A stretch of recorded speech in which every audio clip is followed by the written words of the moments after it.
প্রাক্তন তৃণমূল ব্লক সভাপতি শশাঙ্ক রায় বসুনিয়া এবং প্রাক্তন তৃণমূলের পঞ্চায়েত সমিতির সভাপতি শুভম রায় বসুনিয়া, তাদের হাতে দলীয় পতাকা তুলে দেবে আমাদের বুথ সভাপতি বড়ুয়া রায়, আমাদের শক্তিস্থলের প্রমুখ দিগেন রায়, এছাড়া আমাদের জেলা সভাপতি শ্যামল রায়, মন্ডল সভাপতি কৃষ্ণ দাস এবং সুকান্ত দাস।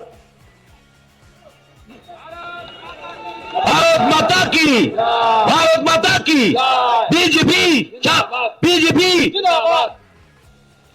जय श्री राम, জয় জল্পেশ্বর বাবা। আজকে এই পরিবর্তন স্বল্প যাত্রায় আমি খুবই আনন্দিত যে আমরা আজকে আমাদের কেন্দ্রীয় সরকারের প্রতিমন্ত্রী শ্রী সুকান্ত মজুমদার, প্রাক্তন সভাপতি, রাজ্য সভাপতি, তার হাত ধরে আজকে আমরা জয়েনিং করছি। এবং আজকে আমরা অত্যন্ত গর্বিত যে আজকে আমাদের ময়নাগুড়িতে আমাদের জেলা নেতৃত্ব, রাজ্য সম্পাদক সম্মানীয় বাপি গোস্বামী এবং আমাদের জেলা সভাপতি শ্যামলদা থেকে শুরু করে আমাদের এই ময়নাগুড়ির সকল নেতৃত্ব এবং সর্বোপরি আমাদের এই এলাকার সমস্ত কর্মীবৃন্দ সকলের উপস্থিতিতে আজকে আমাদের যোগদান, আমরা খুবই আনন্দিত যে আমরা আজকে যোগদান করছি। এবং আজকে আপনাদের বলতে চাই যে আজকের যে তৃণমূলের যে সরকার, যে দুর্নীতিগ্রস্ত সরকার, সেই সরকারকে উৎখাত করতে আজকে আমরা বদ্ধপরিকর। আজকে আপনারা সকালে বুঝতে পারলেন, এতক্ষণ বক্তব্য শুনলেন যে কেন্দ্র সরকার আমাদের যেভাবে উন্নয়ন করছে এই পশ্চিমবঙ্গে আমরা সেটা কিন্তু পাচ্ছি না। আপনারা জানেন যে এই সরকার, তৃণমূল সরকার, গত 15 বছরে 8 লক্ষ কোটি টাকার বেশি ঋণ নিয়ে নিয়েছে। এই সরকারের উন্নয়ন করার কোনো ক্ষমতা নেই। যা ইনকাম করে তার 80% টাকা আমাদের এই তাদের সুদ দিতেই চলে যায়, অর্থাৎ সাধারণ মানুষের আর কোনো উন্নয়ন হয় না। আজকে আপনারা জানেন প্রত্যেকটা গ্রামগঞ্জে, আমি যেহেতু পঞ্চায়েত সমিতি চালিয়েছি 5 বছরে, রাজ্য সরকারের কোনো ফান্ড নেই, শুধু কেন্দ্র সরকারের 15SC ফান্ড, সেই 15SC ফান্ড দিয়েই চলে। গ্রাম পঞ্চায়েতগুলোতেও এই কেন্দ্র সরকারের 15SC ফান্ড, 4th SFC ফান্ডের টাকা রাজ্য সরকার এখানে দেয় না। পঞ্চায়েত সমিতি, জেলা পরিষদ, পৌরসভা সব জায়গায় নেই, কেন্দ্র সরকারের উপরেই সেই ফান্ডগুলো চলে। তাই আজকে এই সরকার আমাদের দেখেন 100 দিনের কাজ নেই। আজকে 100 দিনের কাজ হলে প্রত্যেকটা জিপি 3 থেকে 4 কোটি টাকা করে পায় এবং এই টাকা সাধারণ মানুষের কাছেই যায়। এবং আমরা দেখেছি ময়নাগুড়িতে পুজোর সময় যখন 100 দিনের কাজের টাকা পেতো, লাইন লেগে যেত, দোকানে দোকানে এত ভিড় হতো। আজকে 100 দিনের টাকা নেই। আজকে গ্রাম বাংলার যে এত কোটি কোটি টাকা, আজকে 16টা অঞ্চল, প্রায় 40-50 কোটি টাকা আমাদের ব্লকে আসতো, আজকে এই টাকাটা কিন্তু আমাদের আসছে না, আমাদের সেই উন্নয়ন কোনো হচ্ছে না।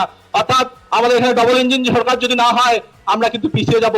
আপনারা জানেন যে এই বিগত 34 বছর বামফ্রন্ট সরকার এবং এই 15 বছর, প্রায় 49 বছর ধরে বাংলায় ডবল ইঞ্জিন সরকার নেই, যার ফলে আজকে আমাদের বাংলায় আজকে আমরা অনেক উন্নয়নের দিক দিয়ে আমরা পিছিয়ে আছি।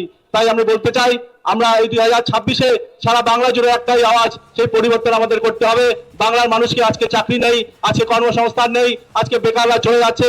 আজকে আমাদের এই রাজ্যে আজকে পরিযায়ী শ্রমিকের মতো বিভিন্ন রাজ্যে আমাদের চলে যেতে হচ্ছে। তাই এর পরিবর্তন করতে হবে।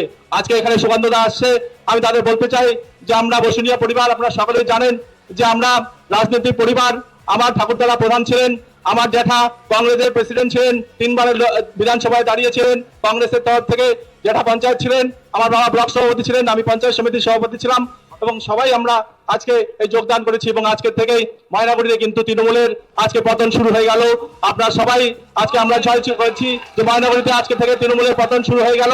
আগামী দিনে এই 26-এর নির্বাচনে ময়নাগুড়িকে আমরা সবচেয়ে বেশি ভোটে জলপাইগুড়ি জেলার মধ্যে আমরা লিড করাবো, এই প্রতিজ্ঞা নিয়ে আমরা আজকে সবাইকে বলছি আগামী দিনে আমরা কাঁধে কাঁধ মিলে আমরা লড়াই করব।